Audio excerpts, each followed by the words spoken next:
You're listening to How I Sell, a podcast built for early career sales professionals. You'll hear stories, best practices, and guidance from top sales leaders on what it takes to become a sales superstar. Today's episode is made possible by Ramped Careers. Ramped is on a mission to build the next generation of workforce-ready talent.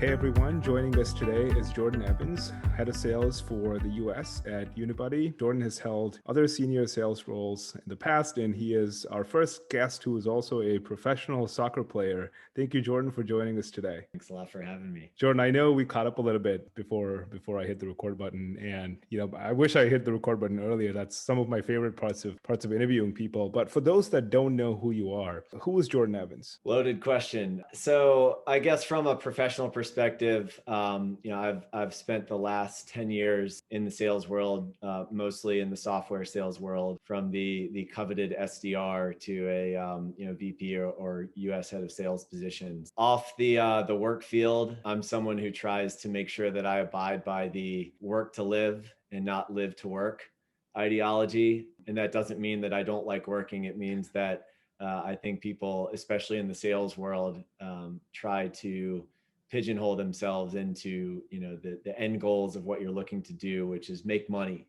I think for me, it's about carving out what you want in life and trying to align that with your professional experience. So I'm learning every day and trying to figure out who I am. But I think that question would probably change year over year. That's such an amazing answer and a great perspective to have, especially since you're in a position where you can influence the minds of so many folks, especially aspiring younger sales professionals that are looking to build a career. But coming back to you, how did you get to where you are today? Right, on the one hand, you'd mentioned that you went to school for anthropology and then you went off to play professional soccer. And here we are talking about, what it means to be a sales leader. Help us bridge the gap there. Yeah, so I went to the University of Virginia. My final year in school, we were super fortunate to win the NCAA National Championship in pretty epic fashion. And that was in and of itself what I consider to be a pretty professional experience. I didn't get drafted in the MLS. I didn't go play for Manchester United, although they do have a Johnny Evans, who used to be there. That's a sore spot for me. And I kind of limped into professional soccer. I signed a contract in the USL, which is the sub tier in the MLS. I played for a year before realizing that that probably was not the career path I was looking to take over the next 10, 15 years if my body stayed totally healthy. So I kind of limped in literally by luck of the draw through another UVA graduate who basically gave me a shot as an intern, a very low paid intern in Washington, DC, where I learned how to basically make cold calls. This is at the spawn of LinkedIn. So we were basically figuring out how adding someone on LinkedIn might actually help you have a conversation with them. And that turned into a company called Concero, where we were actually placing candidates, young salespeople for a company called Concero, which basically hosted events. I ended up kind of placing myself at Concero. And so I ended up spending a couple of years there, really learning how to really refine the SDR role, which was really kind of like on the forefront of software companies. I spent a couple of years there learning how to sell. I jumped up to New York. Actually about 8 years ago now. I started working for my first kind of true software company in the legal and financial world, selling software to law firms and banks, naturally. I found my real home, the home I called for 6 years home, at a company called Sports Recruits. We connected student athletes with universities. So basically what we did was we created this kind of sports LinkedIn where we helped students find the right fit based on athletics and academics. From a sales perspective, that was also a very early stage company when I joined, a handful of people max that were actually there. We topped out at about 50 or so people. But I spent almost 6 years there really learning how to build sales structure, learned how to kind of create a buyer cycle that was predictable and repeatable. And then from there, to fast track this whole answer, I started at a new business in January of this year.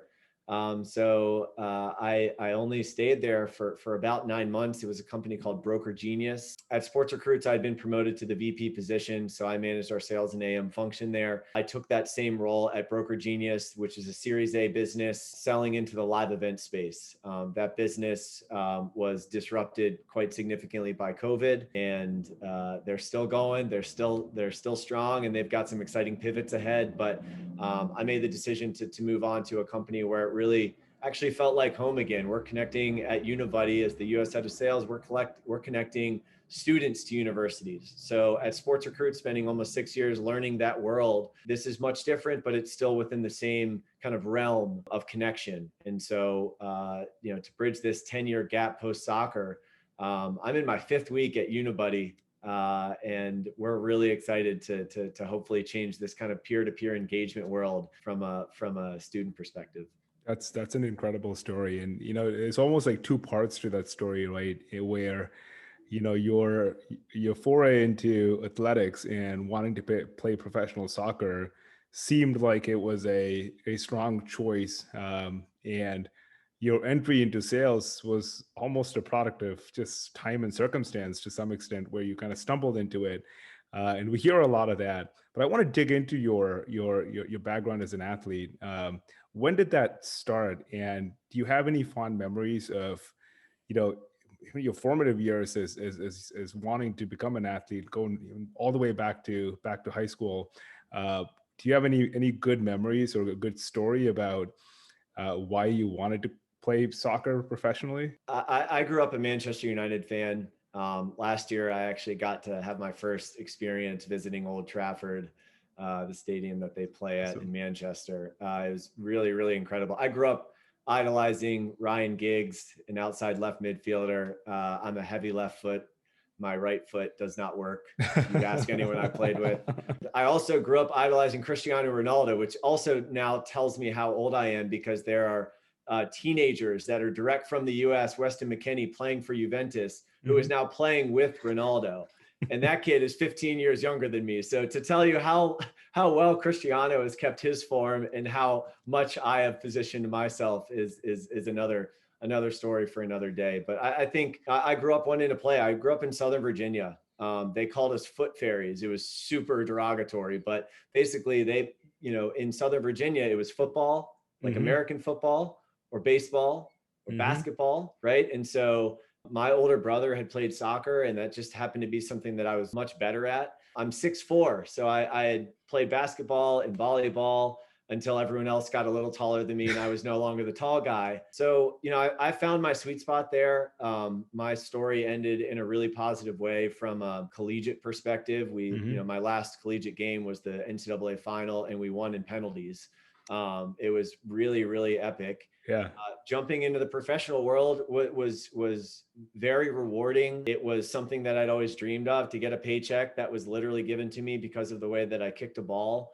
Was really exciting. But I also realized that, my cap was probably pretty close to the top. And if I really wanted to grind through that first few years of carving it out, which many of my friends have done successfully, it was going to be a long road and a lot of uncertainty. And for me, I really wanted to figure out something that might be a little bit more stable. And so, I know stability is not always the coined term in a sales world, but it's something that I idolized. I had no experience even looking into the sales world, but I think that soccer, and just to kind of take this a step further, soccer, much like most team sports, created a world where sales was actually a little bit more natural than I thought it was. If you can't tell, I like to talk. But I also realized that I've been coached by a lot of different people from all over the world. Some were super hard on me. Some were super kind of like coddling, and few and far between. But I realized that I never had issues with my coaches. And that was because I wanted to learn from them. I always looked at them as my superiors, the people that were going to teach me things I didn't know. And so naturally, in a sales world, I think one of the biggest takeaways outside of a specific sports memory was that I'm pretty coachable. Mm-hmm. Like if you're younger or older than me and you give me something that I don't know, like let me learn more about it. And so I think that's probably one of the biggest takeaways, separate from like scoring the game winner in the 90th minute, or anything else that I would necessarily relate to the actual sport of soccer. Mm-hmm. You know, it's I'll add you to the list of folks that have had a background in sports or was a student athlete, and has also been very successful in sales. It's a bit of a stereotype, but I do think that there's something to it, that student athletes or folks that have a background in sports tend to do well in sales. One of the partners of Ramp was also a swimmer at UNC, and he's probably been one of the most successful SDRs and AEs that I've met my entire life. And I'm starting to see a pattern here. Another interesting thing that you did mention, though, was this idea or notion of stability, and especially when it comes to sales, right? It's a bit rocky. You've had the good fortune of having worked with a lot of coaches, and to some extent, I think that it is the responsibility or the job of a coach to guide folks through ups and downs. How have you managed to provide stability where it doesn't exist for your own sales teams, or teach them about what stability means in sales? And just for the record, I've been laid off before. Like I know the ups and downs of being in a sales environment, and how sometimes you fall into a string of luck where you just can't be stopped. Sometimes you fall into a string of bad luck where you can't get started. I think stability, there's actually kind of a physical reality where I attribute stability to. I have metal in 3 of my 4 major limbs from surgeries. And I credit those to soccer injuries. And so I think from a stability perspective, it was also saying, hey, what's the longevity of what I can do here? Like, let's say the best case scenario happened. I went to the Premier League. I signed with Manchester United. I'm playing with them. Let's say I have a 3-year career where I'm a starter. That's still probably not enough for me to just be done, right? The 1% of the 1% are the people who get to talk about like a sport being their life. So I think for me, the stability piece was, hey, I don't think my brain's going to cut out in 8 years. I hope not. So let me see if I can apply that. I've got a degree from a school that, people seem to appreciate. I've got a resume in sports to talk about. I just need an entry point. And so I think I know that some of the things that we want to talk about today are how do we bridge that gap of that entry point? How do we make that entry point a wider net? I think from stability, from sales teams alone, it's weathering the storm. Like you're going to have a bad month, a bad quarter. You might have a bad year. You might get fired. You might leave a job. You might get promoted. There are so many things that are not like unstable in a sales profession, but over the long game, if you're playing your cards right, you're doing what you can to learn, and you're positioning yourself and putting yourself in positions where you just continue to learn. At some point, those things that are deep in your brain are going to come back to the surface. You're going to be like, wow, I'm really happy that I took the time to do that, right? I'm not a finance guy, but I love metrics. I could not go past a CPA right now, but I do know how to give my CEO the right KPIs that he's going to deliver to the investors. I think, to tie it back to getting started, I had no idea what a KPI was when I started. I had no idea what call metrics, again, I mentioned this earlier, like LinkedIn, that was not a thing, but like, this was not $26 billion acquisition LinkedIn. This was, hey, this is another network. So I think learning some skills and then just choosing to evolve with the times and learning what other people are doing, aligning yourselves with the people that do it better than you, are how I've created at least a sense of stability, but it doesn't come without a rocky upward to the graph, right? It's good that you bring it, and that's a very pragmatic way of looking at it. One of the things that's important to have this level of awareness is recognition, right? If you don't recognize it, then you don't even have the baseline capacity to empathize, because to be able to empathize, you have to recognize. And it looks like since you're recognizing it, you may be in a better position to empathize with your own sales team. But I want to dig into empathy a little more. And I think it's very relevant, especially these days, because people have so many problems, man. I talk to you and we're having this podcast. I don't know what else you're dealing with, and you may not know what else I'm dealing with. And yet here we are having a very discrete conversation about a discrete topic, knowing full well that in the background, maybe lurking other deeper, issues, concerns. What is your take on it? How are you working with your own sales team to be empathetic towards each other internally, and also empathetic towards who they sell to, your customers and your prospects? I mean, that's that's a piece of this podcast that could go on for hours. And I hope that with future sessions, that's something that, you really dig into with everyone, because I think that's a huge topic and area of interest. It's one that's blown up. People talk about, we're going to be empathetic to our customers, to our employees. Like, empathy is such an overused word at this point right now, particularly in 2021, where people might say, I'm empathetic, but I'm not willing to understand that, there's an equality issue going on globally right now. There's a diversity issue going on globally right now. Capitalism in and of itself has major issues that it needs to unpack, for reasons that stem far beyond when we were alive. I think for me, it's about letting people know what you said. Like, I don't know you on a personal level. You don't know me on a truly personal level. I'm 5 weeks into my job at Unibuddy right now, still getting to know my team, still getting to know the company. We are in 3 different offices across the globe, in the UK and India. We don't know each other. One of the things that I try to get out in front of that, as it relates to people that I'm reporting to, people that are reporting to me, people that I'm working alongside, collaborating with, different offices, is make sure that, hey, everyone is on the same page from a professional perspective, as far as I'm concerned. And I would be willing to bet that every single person you've ever interviewed on a podcast, we've ever interacted with, has something that they are dealing with that they choose not to share in that particular conversation. And in fact, maybe the way that they're reacting to the things you're saying are deeply tied to, like, the trauma that they probably have, that they've either been working on or not been working on, but either way, it's there. For example, at Unibuddy, I actually was just asked to do a Who Am I, to our, we do a company-wide meeting on Fridays. Super quick, but they ask all new employees to do a Who Am I. What did I decide to do to make sure that everyone knows that, you can Slack me at any point, we can talk about literally anything you want? I put in my Who Am I the trauma that I've dealt with. And one of those pieces, which is a really, it's a troubling thing, is losing my dad about 5 years ago to suicide. This was an insane time in my life. This was the most traumatic piece of life that's ever come at me. I had all the support in the world from everyone that was close to me, and that got me through. But I know I'm not the only one in the sales world that's dealt with a friend, family that's taken their own life, or better yet, anyone that they've lost, right? It doesn't have to be some sort of abrupt life change. Anyone that's dealt with loss, I imagine when you're this age, you've probably lost someone that you were close with. And so I think knowing that I don't have to tell that story to anyone else at the company now, but they know that when we're in a conversation digging into metrics or our CAC LTV or hiring plans or whatever the case is, that I'm going to give you respect. I'm going to listen to what you're saying.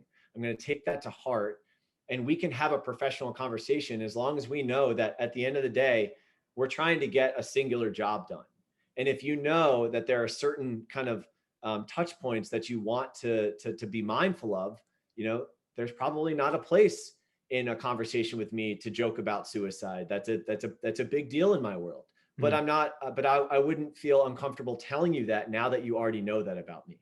So I think, that's a soft spot for me. It's not something I'm looking to win pity points over. I'm saying that this is something that happened to me, but I'm sitting here compartmentalizing that because we have an objective at hand. We're trying to get a result. We're trying to do something, create a better route to scale, whatever the case is. And my team knows that about me. The SDRs, we call them UPEs in our world. The AEs, we call them UPMs. They know that. I've since had multiple conversations with people across the company that I haven't ever met in person, who then decided that they wanted to share their trauma with me. And I didn't ask them to do that. In fact, I would never ask them to do that. But the fact that we've gotten to that level, tell me that another meeting we can't come up with a solution. I think we've hit that baseline. And so for me to exude the empathy that I truly want to give, It's that you know that I'm willing to go any direction that you want within a conversation. I'm sorry to hear that, Jordan. It's a deeply personal story to share, but I think what you've done in the process is empowered others to open to sharing things, and in some ways you've normalized talking about trauma and difficulty in life, which a lot of folks don't talk about, right? I mean, no one wants to talk about mental health. It's a topic that you don't want to touch, and yet it affects everybody. And especially, sales leaders and business leaders, you have a very, you put a different face to work, and then you say, this is work life, and then home life is different. But that's simply not true, man. It's just life. You just happen to be at work some days of the week, and all of that is blended, right? I don't have a different personality, and it took me the longest time, and I, battled with depression myself, and it just took me a very long time to say, I am who I am. It is what it is. It's not going to go away when I show up in the office and I'm going to wear a professional front. I don't get it. And I wish that more people, and it's personal to share, and it hurts to share. I'm pretty sure it's not easy, but by doing it, you're making it a lot more acceptable and normalizing it for folks in your team to share as well. So thank you for doing it. It takes a lot of courage, and it took me a while to be, open about it myself. So I think it makes a whole world of difference. Makes a lot of sense. Tactically, though, let's say that you're on a call with a customer or a prospect these days.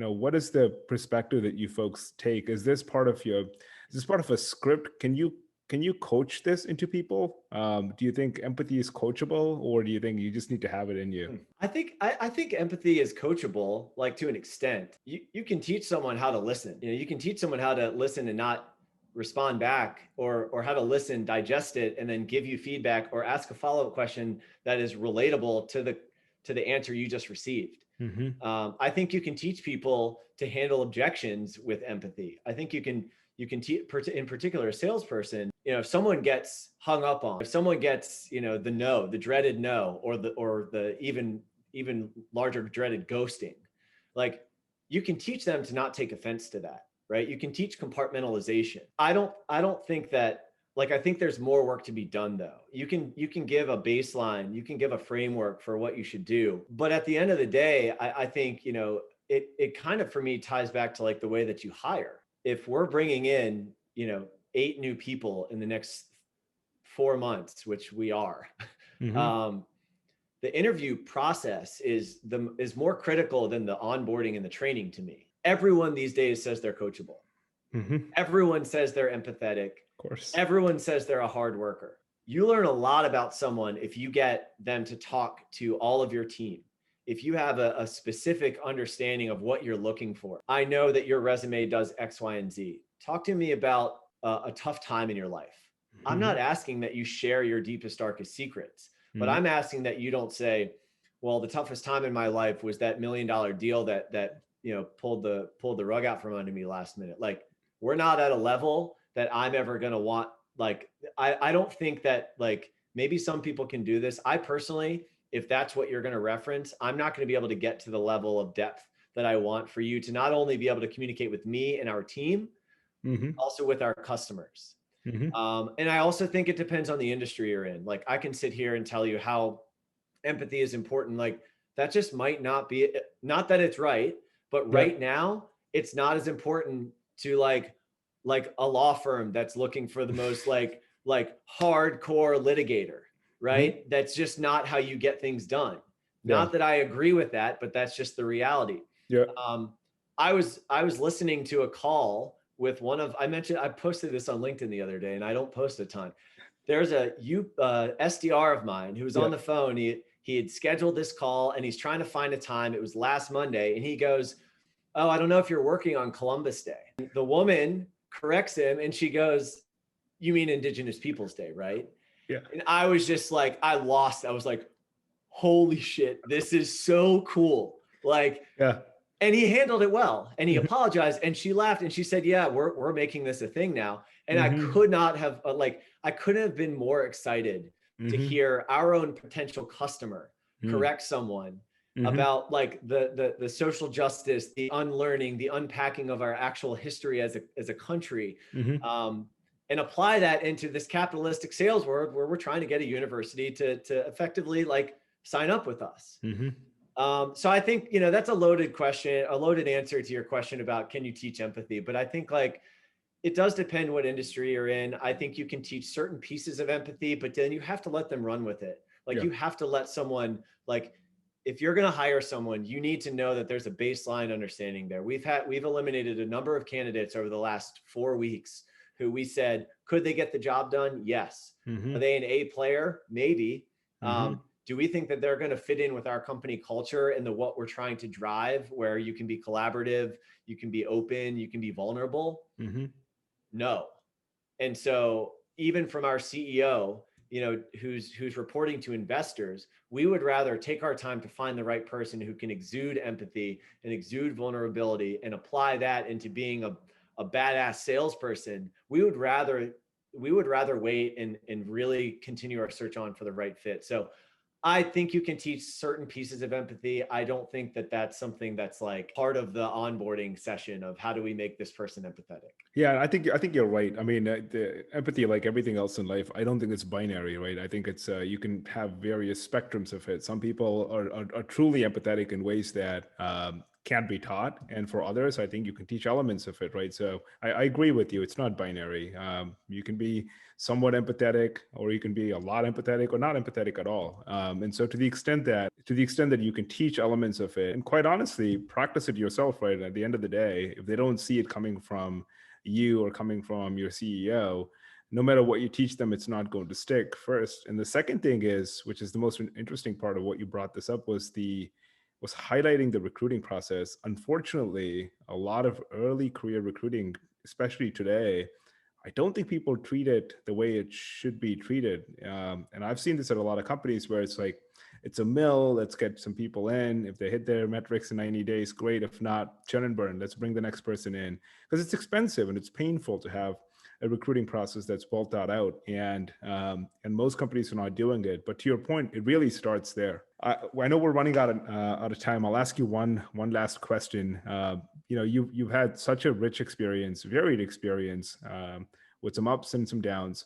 If you could go back in time and meet a version of yourself, maybe right after that last soccer game, and you could give yourself one piece of advice based on everything that you've learned so far, what would that be? We didn't prep for this one. So let's see if there's one piece of advice I could give to an earlier self. I think I'm going to tie this back to the somber comment I mentioned. I think if I could give myself one piece of advice, it would probably be, 5.5 years ago, before I lost my dad. And it would have probably been, get started on fixing things now because change is coming. And so, that's like a cryptic message to send to myself. But like, I think like knowing that part of my life is probably that first 2 years post, losing someone that you love abruptly. It changed like everything for me. It changed who I was. I've had conversations with friends that basically say I'm a different person since then. And that's not self-aware or not self-aware. It's like I started to focus on the things that were really important to me versus chasing what I thought what I should be chasing. That happened because my dad passed, and because I finally said, wow, I lost someone to depression who seemingly was happy, and I didn't unpack how crazy things were in his life. So let me be, and this is a bold statement, but let me start to be more selfish. I think the word selfish is not inherently a bad term, but it's about being self-aware that you are selfish. If you're not happy and internally motivated, but you're doing the things where you're trying to walk down a road that you think that you're not fit for, like at some point that's going to blow up. And I think there are certain pieces in my life that I was walking down the wrong road, in an abstract sense, without diving into that. Yeah. I think so to give myself the advice of start doing that work now would probably be something that I would have loved to hear, because for a period of about 24 months, I was pretty lost. I was going through the motions. I was still working. I took some time off, but I came back, and sports recruits were the most, fostering community of people during that time. But that was something where I definitely took a pause in all things life.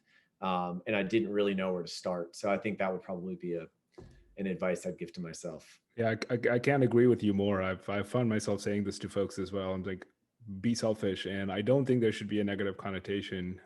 Again, like everything else, took me a while to figure that out. But at the end of the day, if you're not able to take care of yourself, address your own needs, wants, and desires, there's simply no way that you can meaningfully impact the lives of others, including friends and family around you. And I also don't think anyone can truly understand you. And this might sound messed up when I say it, but I think people are best at understanding themselves for the most part. I think if you really dig in, you know what you are and what you want. And it's super hard for somebody else to kind of solve your problems. And so I agree with you. I think I've said that myself. And this has been a fantastic discussion, Jordan. Thank you so much for taking time out of your day. And I'm sure folks that are listening to it will find some wisdom from your experience. Once again, really appreciate your time. Yeah, Manoj, thank you so much for having me. It was great to be here. Yeah, likewise.